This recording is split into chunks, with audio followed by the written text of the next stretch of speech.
कहना चाहता हूं कि इस वक्त फौज ने आपको इलेक्ट नहीं किया है। आप ये सोच रहे हैं कि आप फौज के कंधे के ऊपर आप यहां 10 साल बैठेंगे। पाकिस्तान के अंदर इस वक्त जो हालात जा रहे हैं, आप इस पर पहले फोकस करें कि आपने इस इक्तदार को लंबा करने के लिए क्या क्या कुछ नहीं किया। पहले आपने 9 मई किया जो फॉल्स फ्लैग ऑपरेशन था, ताकि आप इस बहाने पीटीआई को मुकम्मल तौर पर क्रश कर दें। जब इलेक्शन हुए, पीटीआई ने इलेक्शन स्वीप किया, अगले दिन आपने यही इलेक्शन पीटीआई का चोरी करके आपने दूसरे सजाशुदा लोगों को वो इलेक्शन दे दिया। आपने जजेस को कंट्रोल करना चाहा, इसके लिए आप 36वीं आईनी तरमीम लेकर आए। इस तरमीम से आपने जजेस को एक सरकारी इदारा बना दिया, इनको कंट्रोल में ले आए। नंबर 3, एक और बात की कि आपने मीडिया को मुकम्मल तौर पर कंट्रोल कर दिया। और बड़े साल लगे थे कि हमारे मीडिया कुछ हद तक आजाद हुआ था।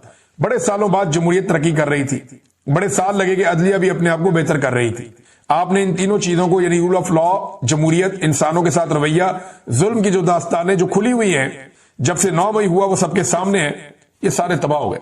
नंबर 4, इमरान खान साहब ने कहा कि सबसे बड़ी चीज इस वक्त पाकिस्तान में सबसे कम इन्वेस्टमेंट आई है।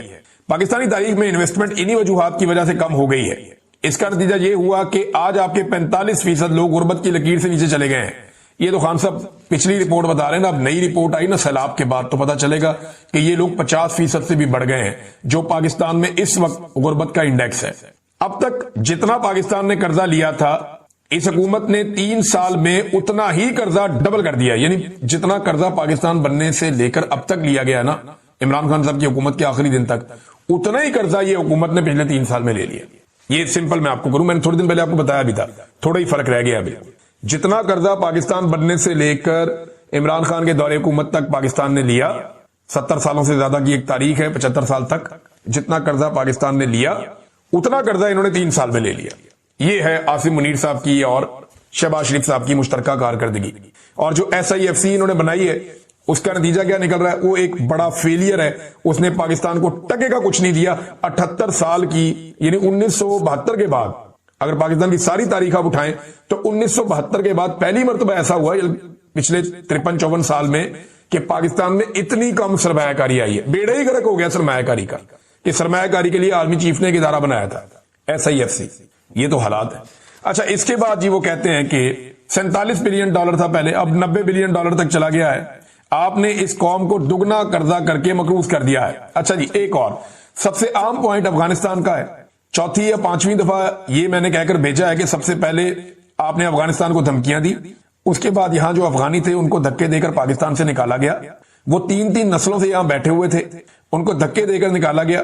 फिर आपने वहां बमबारी की। आप ये चाहते थे कि वहां से पाकिस्तान के ऊपर हमला हो और आप ये कह सकें कि हमारे पाकिस्तान में दहशतगर्दी हो रही है, और जो एंटी तालिबान है वो आप इनको बता सकें कि आप हैं वो मुजाहिद जो दहशतगर्दी के खिलाफ जंग लड़ रहे हैं। इमरान खान ने कहा है कि देखें, एक प्रेडिक्शन मैंने इलेक्शन से पहले की थी। ये इमरान खान साहब एक पेशन गोई भी उन्होंने की आज, और ये बड़ी खौफनाक पेशन गोई है।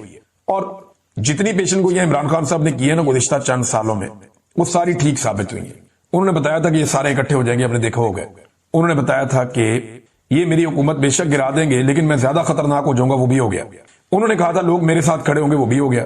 ये भी कहा कि ये मुझे जेल में डालेंगे लेकिन तोड़ नहीं सकेंगे, वो भी हो गया। उन्होंने कहा कि मैं जेल से बैठकर इलेक्शन जीत जाऊंगा, वो भी हो गया। अब इमरान खान साहब ने बहुत सारी और बातें की हैं जो ठीक साबित हुई हैं। अब वो ये कह रहे हैं इमरान खान साहब कि एक प्रेडिक्शन मैंने इलेक्शन से पहले की थी, जब सबका ख्याल था कि पार्टी क्रश हो गई है, लोगों को धमकियां मिल रही थी, लोगों को उठाया जा रहा था, तब मैंने कहा था कि पीटीआई क्लीन स्वीप करेगी। आपको पता है वो बात सही साबित हुई।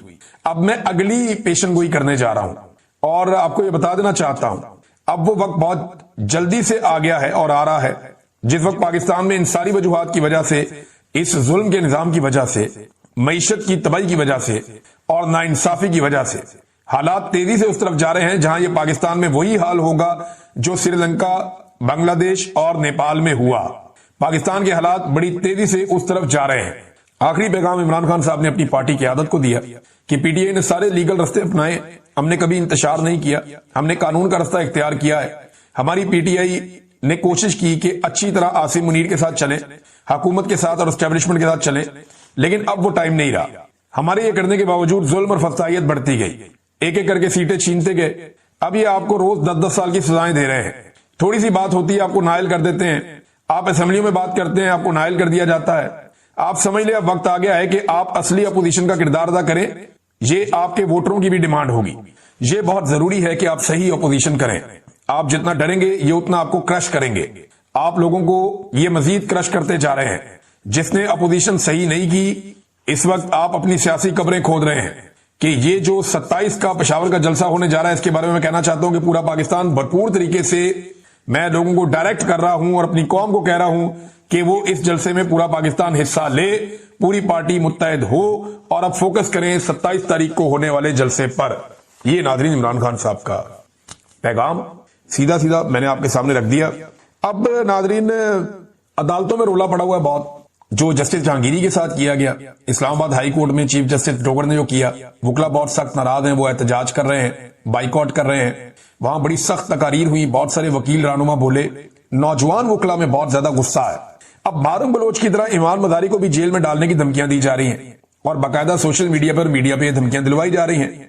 तो ईमान मदारी ने कहा कि रियासत जो कुछ भी इस वक्त हो रहा है उसके ऊपर उन्होंने अपनी आवाज उठाई और अस्करी अदालतों के बाइकआउट के ऊपर उन्होंने जोर दिया। उन्होंने कहा कि ताले लगाने पड़ेंगे, सड़कों पे आना पड़ेगा, अब कोई रास्ता बचा नहीं है, ये कोई थानेदार या बदमाश है कि मैं पकड़ लूंगा। ये उन्होंने बात उठाई दोबारा।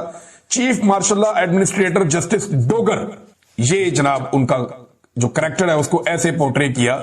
ईमान मदारी साहबा ने बहुत दलेर खातून है और हक के लिए खड़ी है, जैसे मारंग बलोच खड़ी है। तो जिस तरह मारंग बलोच को धमकियां दी जाती हैं, वैसे ही अब या उन्हें गिरफ्तार किया गया, वैसे ही अब ईमान मदारी को भी गिरफ्तारी की धमकियां दी जा रही है। लेकिन एक बात याद रखिएगा, रियासत जो गिरे इस वक्त अपने हाथों से लगा रही है ना, ये दांतों से भी नहीं खुलनी बाद में।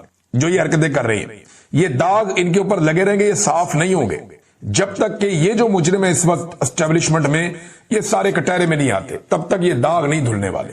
अच्छा नाज़रीन, एक और खबर है, तिजारती खसारा पाकिस्तान का बढ़ गया है और खबर यह है कि ये जो अगस्त का महीना अभी गुजरा है, इस महीने में $2 अरब से जायद का पाकिस्तान को बरामदात में, यानी पाकिस्तान की जो बरामदात है उसमें कमी हो गई है ना, 10% मजीद कमी हो गई। तो हमारा जो तजारती खसारा है वो $2 अरब से जायद हो गया अगस्त के महीने में। तो SIFC किधर है? सफेद हाथी है, कोई टके का काम नहीं किया। ना पाकिस्तान में सरमायाकारी आ रही है, ना हमारी एक्सपोर्ट्स के अंदर इजाफा हो रहा है, ना हमारी सयाहत बेहतर हो रही है, ना हमारा अमन व अमान बेहतर हो रहा है। हम सिर्फ अपने घर का सामान बेच रहे हैं, हम सिर्फ अपनी मादनियात बेच रहे हैं। इंजीनियर मोहम्मद अली मिर्जा साहब, और जो मुझे बज़ाहिर नजर आया, इंजीनियर साहब खुद को मुतनाज़े बना रहे हैं। यानी उन्होंने अब शाहजेब खानजादा साहब को एक इंटरव्यू दिया, इससे पहले उन्होंने इरशाद भट्टी साहब को एक इंटरव्यू दिया, अपने आप को रोक के रखा कि इंजीनियर साहब अभी एक कैद काट के आए हैं और एक मुश्किल वक्त से गुजरे, तो कोई कमेंट ना किया जाए। लेकिन बहरहाल इंजीनियर साहब ने मजबूर किया, क्योंकि खबरें उनकी तरफ से आ रही हैं, तो फिर उनके ऊपर तबसरा भी करना पड़ेगा और हकायक को भी देखना पड़ेगा। लेकिन जो उनके इंटरव्यू में टॉक ऑफ द टाउन है, वो दो चीजें हैं। नंबर एक तो वो इमरान खान साहब के हवाले से बात करते हैं, क्योंकि उन्हें ये शर्फ हासिल हुआ कि वो इमरान खान के बिल्कुल करीबी किसी बैरक के अंदर मौजूद थे, जबकि समा की खबर है उनके जर्नलिस्ट ये दावा करते नहीं, वो बहुत दूर थे। लेकिन चले मान लेते हैं इंजीनियर साहब अगर ये बात ठीक कर रहे हैं। अब जो इमरान खान साहब के हवाले से उनके दावे हैं, यही टॉक ऑफ द टाउन है। पहले एक इंटरव्यू पे उन्होंने ये कहा था कि इमरान खान साहब सिर्फ वहां पे जेल में जब तक कैद थे वो क्रिकेट पे बातें करते थे, यानी वो ज्यादा क्रिकेट पे ही बातें करते थे, क्रिकेट पे ही बात करते थे, इमरान खान साहब बाकी बात नहीं करते थे। पहले उन्होंने ये दावा किया था। लेकिन अब एक और इंटरव्यू में उन्होंने ये कहा कि वो मजीद बातें हैं जो वो करते थे, वो मैं बताना नहीं चाहता। फिर उन्होंने, अब मुझे ऐसा लगता है कि आइंदा मिर्जा साहब आहिस्ता आहिस्ता वो बातें बताएंगे, यानी जो बातें उनको बतानी होगी वो बातें वो बताएंगे आने वाले दिनों में। मिर्जा साहब पहले उन्होंने कहा सिर्फ क्रिकेट पे बातें करते थे, अपने वहां पे जो था वो मुशक्कत थी उसके साथ। अब वो ये कह रहे नहीं, वो और बातें भी करते थे, मैं नहीं बताना चाहता। तो एक तो मेंबर पे बैठ के वहां पे वो आप इंटरव्यूज देते हैं और आप बातचीत करते हैं, तो ख्याल रखना चाहिए जो स्टेटमेंट एक दफा दें वही स्टेटमेंट दूसरी दफा भी होनी चाहिए। और ये भी उन्होंने कहा कि मैं बताना नहीं चाहता कि वो एक्चुअली बैरक किस जगह पे, तो सिक्योरिटी कंप्रोमाइज हो जाएगी। ये बड़ा जदीद दौर है जिनकी वजह से इमरान खान साहब इस वक्त जेल में, जिनकी वजह से पूरे मुल्क की सिक्योरिटी कंप्रोमाइज है। उनको एग्जैक्टली पता है कि इमरान खान साहब कहां है, और आपके बताने से कोई इतना तो फर्क पड़ेगा नहीं। लेकिन ठीक है, एक वो एहतियात करना चाह रहे हैं, उन्हें कहा गया कि आप ये एहतियात करें और इसमें आपने सिक्योरिटी कंप्रोमाइज ना हो जाए इमरान खान की। अच्छा, इंजीनियर साहब ना अपने इन इंटरव्यूज में बार बार एक बात करते हैं कि मैं एस्टेब्लिशमेंट के कहने पे नहीं कर रहा। उन्हें बार बार ये सफाई देने की जरूरत क्या पड़ी है?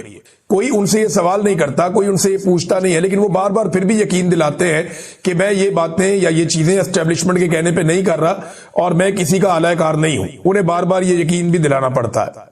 एक गलती हो गई, इंजीनियर साहब को ये नहीं कहना चाहिए था। क्या नहीं कहना चाहिए था? उन्होंने यह दावा किया कि जेल में जो मुलाकातें हैं वो सुपरिटेंडेंट ऑफ जेल रोकता है। ये बात हकायक से बहुत मुनाफी है, हकायक से इसका कोई ताल्लुक नहीं है। ये नहीं कहना चाहिए था। ये कहकर इंजीनियर साहब ने अपना सारा जो बयानिया है उसको खुद ही बलडोज कर दिया। चंद चीजें और भी हैं जो उन्होंने कही, लेकिन यहां पे देखे ना, ऐसे वक्त में इमरान खान साहब की मुलाकातें होती रही हैं जो मुलाकातों का वक्त ही नहीं है, और जेलर भी उस वक्त के अंदर ये नहीं कर सकता, तो फिर कौन करवाता रहा वो मुलाकातें। सुबह सुबह अडियाला जेल खोल दी जाती और इमरान खान साहब की मुलाकातें करवाई जाती, और इमरान खान साहब कहते हैं कि जेल के अंदर देखें 2 साल से एक आदमी जेल में, 2.25 साल हो गए, उस बंदे के पास ज्यादा इंफॉर्मेशन है या जो बंदा 3 महीने गुजार के आया उसके पास ज्यादा इंफॉर्मेशन है। ये तो ऐसा लगता है इंजीनियर साहब कोई जेल के अंदर मुखबरी करने या कोई मालूमात इकट्ठी करने या इमरान खान की रिपोर्टिंग करने के लिए गए थे, और कोई वजह नहीं है। फिर इंजीनियर साहब ने कहा कि मुल्क के बाहर लोग हैं, वो ये कहते हैं इमरान खान को एक कमरे के अंदर बंद कर दिया गया। देखिए ये जो बात है ना, कमरे के अंदर बंद कर दिया गया, ये मुल्क से बाहर जो लोग मौजूद हैं उनको ख्वाब तो नहीं आना था। ये इमरान खान साहब ने खुद ये बताया था कि उन्हें कई दिन तक उनके अपने सेल के अंदर बंद किया गया, और सेल के बाहर जो ओपन एरिया है वहां पे वॉक करने के लिए भी नहीं छोड़ा गया। ये इमरान खान साहब ने खुद कहा था, सहाफियों के साथ, अपने खानदान वालों को उन्होंने ये बताया। तो इसकी नफी पाकिस्तान से बाहर बैठे हुए लोग या पाकिस्तान के अंदर बैठे हुए लोग कैसे कर सकते हैं।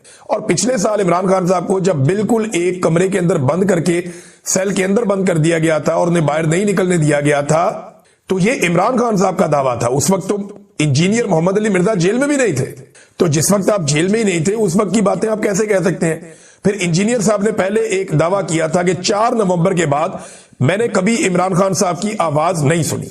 ये उनका दावा था कि 4 नवंबर तक इमरान खान साहब की आवाजें आती थी, उसके बाद मैंने आवाजें नहीं सुनी।